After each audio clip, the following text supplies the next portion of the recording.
Now to a CBS 11 I-Team investigation and a problem that can start in an instant. The door slams, it's shut, and your keys are locked inside. Your instinct right away tells you, I might need to call a locksmith. You might think the person you're calling is a licensed locksmith, but who shows up is anyone's guess. Tonight, as I-Team investigator Ginger Allen found, you may get overcharged or worse. Sir, can we talk to you just a minute? This man just drilled through our lock and opened the door to this home. Are you a licensed locksmith? Yep. Who is he? Or do you have your license on you? Can I see it? We're still not sure. If you would give me your name and your license number, I would know the public is safe. Why won't you give me your last name so I can look up who you are? What company do you work for? What company? Yes. I don't have to talk with you. More on him later. But first, how we even got to this point.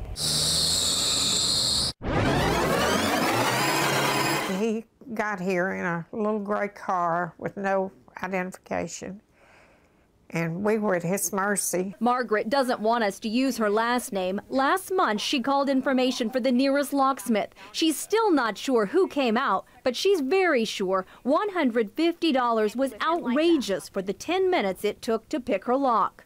I said, that's highway robbery. It's picked, now I gotta pull the bolt back. There we go.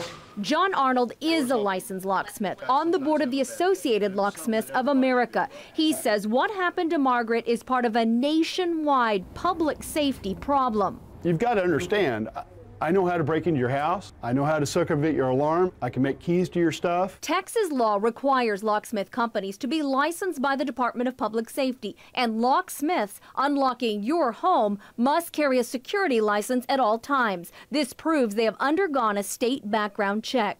Those laws are in place to protect me. Are you going to trust them people with access to your house, your car, your family?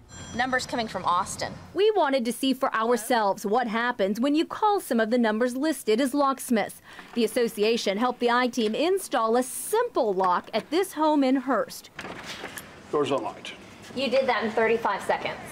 Yeah, I'm a little slow today. Yeah, he's out. What would you charge me?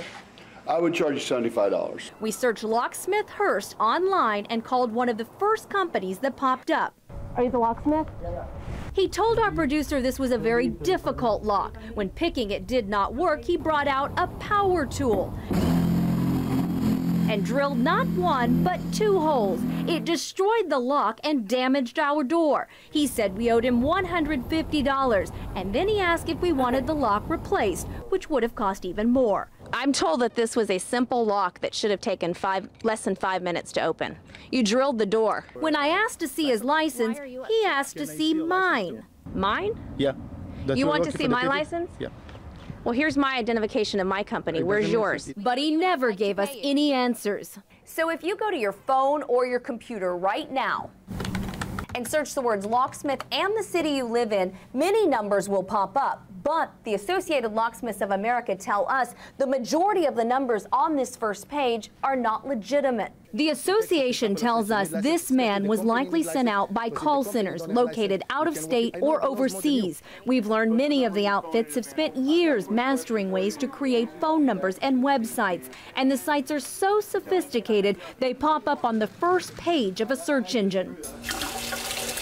As for Margaret, she's just happy money is all she lost. If he was crooked enough to charge me that kind of a fee for no more work than he did, there's no telling what else he might have done. Now, on the same day we met the man in our story, we called out several other locksmiths, but no one would come out to our location. The Locksmith Association told us the man in our story probably tipped off investigators believe they are all connected. So he was tipping others off and telling them not to come out to our location. A little network almost. Okay, so I've got a question. If you do look this kind of thing up on your phone, you Google it, or you're under your laptop and you look at this, how do you know who is legitimate? It's very tough because so many of those sites do look so real. A licensed locksmith will most likely come out in a marked car with a company logo on his or her clothes somewhere. You should be charged anywhere from $50 to $100 for one of these calls. You should always ask to see their license. Don't be ashamed to do that. And better yet, check all of these out before you ever get locked out. Just put the number in your phone, and we've put some ways on our website to do that. All right, Ginger Allen, some good info. Yeah, it is. Thanks a lot, very much. Ginger. Keep from getting taken.